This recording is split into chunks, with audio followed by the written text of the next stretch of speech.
करने वाली थी। जहांगीरपुर। कब से प्यार कर रहे थे उससे? 1 साल। अच्छा, क्या हुआ था, क्यों ये घटना की है तुमने ऐसा? हो गया था मुझसे। क्या हुई थी, क्या बातचीत हुई थी? धोखा दे दिया। कब लाए थे पार्क में? क्या? कितने बजे? 9:30। कैसे मारा उसको? दिल्ली की दिल दहला देने वाली घटना ने न सिर्फ एक मासूम लड़की की जिंदगी छीन ली, बल्कि हमारे सिस्टम की लापरवाही और सुस्त पड़ चुकी कार्यप्रणाली को भी पूरी तरह से उजागर कर दिया है।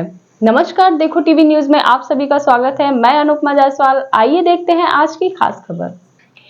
यह कहानी महज 18 साल की उम्र की महक जैन की है, जो दिल्ली यूनिवर्सिटी के स्कूल ऑफ ओपन लर्निंग में बीए फर्स्ट ईयर की छात्रा थी।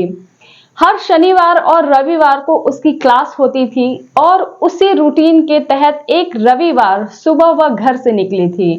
माँ ने टिफिन दिया, बेटी ने कहा क्लास जा रही हूँ और दरवाजा बंद हो गया। किसी को क्या पता था कि ये उसकी आखिरी विदाई होगी। दोपहर होते होते एक कॉल आया जो सब कुछ बदलने वाला था। कॉल करने वाला एक लड़के का पिता था, जो कह रहा था कि आपकी बेटी ने मेरे बेटे को चाकू से हमला किया है। और फोन के पीछे से एक लड़के की आवाज आई, मैंने भी महक को चाकू से मारा है। इसी एक कॉल ने इस कहानी को एक सामान्य प्रेम प्रसंग से खींचकर अपराध, पागलपन और प्रशासन की उदासीनता में बदल दिया। महक के माता पिता प्रीति जैन और राकेश जैन घबरा गए।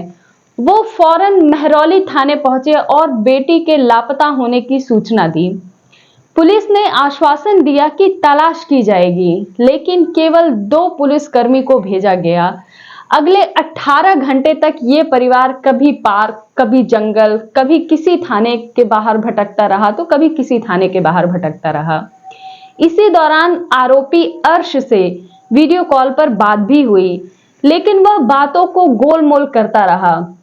जब परिवार ने बार बार सवाल किए और थाने में नाराजगी जाहिर की, तो पुलिस ने उल्टा उन्हें डांटा। देर रात जब थाने के अधिकारी खुद पहुंचे, तब जाकर के 3 टीमें बनाई गई और अगली सुबह अर्श को उसके घर से हिरासत में लिया गया। पूछताछ में अर्श टूट गया और उसने कबूल किया कि वह चाकू और पेट्रोल लेकर महक को मनाने संजय वन गया था। महक ने मिलने से इनकार किया तो उसने उस पर चाकू से वार किया, फिर शरीर को जलाकर भाग गया। बाद में उसने खुद का इलाज रोहिणी के अस्पताल में कराया और घर लौट गया कि जैसे कुछ हुआ ही ना हो। लेकिन कहानी यही खत्म नहीं होती। जहां महक की अधजली लाश मिली, उस जगह 2 थानों महरौली और किशनगढ़ की सीमा पर थी। यहां भी पुलिस का रवैया शर्मनाक रहा। दोनों थाने झगड़ते रहे कि केस किसका है, तेरा इलाका या मेरा इलाका। करीब 2 घंटे की बहस और सीमा विवाद के बाद आखिरकार महरौली थाने में अपहरण और हत्या की एफआईआर दर्ज हुई। इस पूरे मामले में आरोपी अर्श की मानसिकता भी उतनी ही चिंताजनक है। 1 साल पहले महक उसकी दोस्त हुआ करती थी, जो बाद में प्यार में बदला। लेकिन जब महक के परिवार ने रिश्ता खत्म कर दिया और उससे बात करना बंद कर दिया, ये बात अर्श को बर्दाश्त नहीं हुई। वह अक्सर महक का पीछा करता, फोन को ट्रैक करता, यहाँ तक कि घर आकर हाथापाई भी कर चुका था। एक बार तो उसकी हरकतों से तंग आकर परिवार शिकायत दर्ज कराने ही वाले थे, लेकिन अर्श की मां ने पैर पकड़कर माफी मांग ली और केस दर्ज नहीं हो पाया। लेकिन वो माफी सिर्फ एक मुखौटा था, पीछे छिपी थी बदले की भावना, जो आखिरकार महक की मौत पर जाकर खत्म हुई। महक की बहन मृदुला ने बताया कि आरोपी ने पहले से ही महक की गतिविधियों पर पूरी नजर बना के रखी थी। यहाँ तक कि कोरियन कल्चर सेंटर तक में जाकर उसे परेशान करता था। घर में अकेली मां के साथ उसने दुर्व्यवहार किया, धमकाया, पर हर बार वह किसी न किसी बहाने से बच जाया करता था। सवाल यह है कि अगर पुलिस पहले से ही सक्रिय होती, अगर परिवार की शिकायतों को गंभीरता से लिया जाता, तो तो क्या महक की जान बचाई जा सकती थी? क्या अर्श को इतनी हिम्मत सिस्टम की ढील नहीं दी? वह जानता था गुनाह करो पकड़ में तो आओगे, लेकिन देर से। यह सिर्फ एक प्रेम कहानी का दुखद अंत नहीं, यह एक बिगड़े हुए सिस्टम की भयानक तस्वीर है, जहां लड़की के लापता होने पर भी 18 घंटे तक कोई गंभीर कार्यवाही नहीं होती। पुलिस थाना क्षेत्र की सीमा में उलझी रहती है और आरोपी खुलेआम घूमता रहता है। जब तक हमारे सिस्टम में ना कहने का मतलब सजा और शिकायत का जवाब डांट रहेगा, तब तक महक जैसे केस होते रहेंगे। आज अर्श सलाखों के पीछे है, लेकिन सवाल यह है कि क्या सिस्टम को भी जवाबदेह ठहराया जाएगा? महक तो कभी लौट कर नहीं आएगी, लेकिन उसकी मौत हमें एक गहरी सीख दे गई और कई तीखे सवाल दे गई।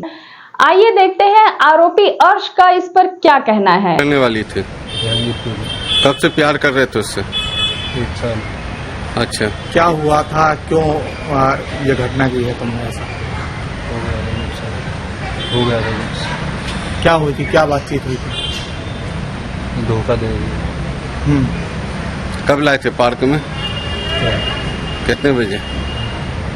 9:30। कैसे मारा उसको?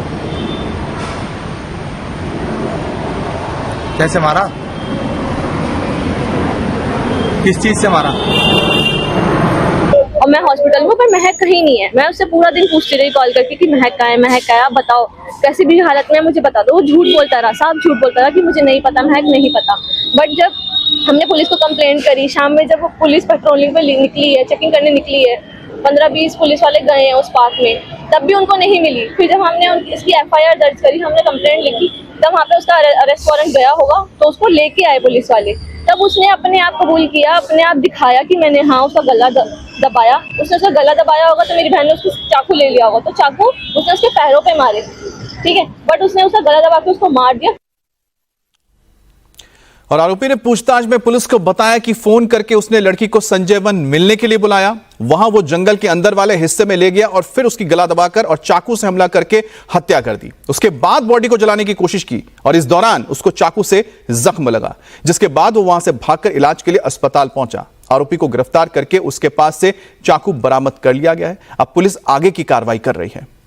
महक के पिता राकेश जैन का कहना है कि अर्शकृत सिंह ने पहले महक का गला दबाया, उसके बाद आग लगा ली। खुद को बचाने के लिए अपने ऊपर चाकू से और ब्लेड से निशान बनाए ताकि वो बता सके कि वो भी खुद पीड़ित है। और यही वो आरोपी है, यही वो दरिंदा है जिसने महक को मौत के घाट उतारा है। उसके बाद पुलिस की गिरफ्त में आया है। पुलिस अब पूरे इस मामले की छानबीन कर रही है। उसने गला दबाया है, गला घोट के मारा और फिर पेट्रोल डाल के उसको आग लगा दी। लड़के ने अपने आप पहले तो यहाँ ब्लेड मारा, फिर यहाँ चाकू मारा, फिर वो कह रहा कि अस्पताल पहुंच गए, अच्छा बोला, तो कह रहा मेरे चाकू यहाँ लगे तो अस्पताल कैसे पहुंच जाएगा बंदा, ये बताइए। पार्टी शार्टी में चले जाते। खबरों में अपडेट के लिए बने रहे हमारे साथ, देखते रहिए देखो टीवी न्यूज, सच दिखता है।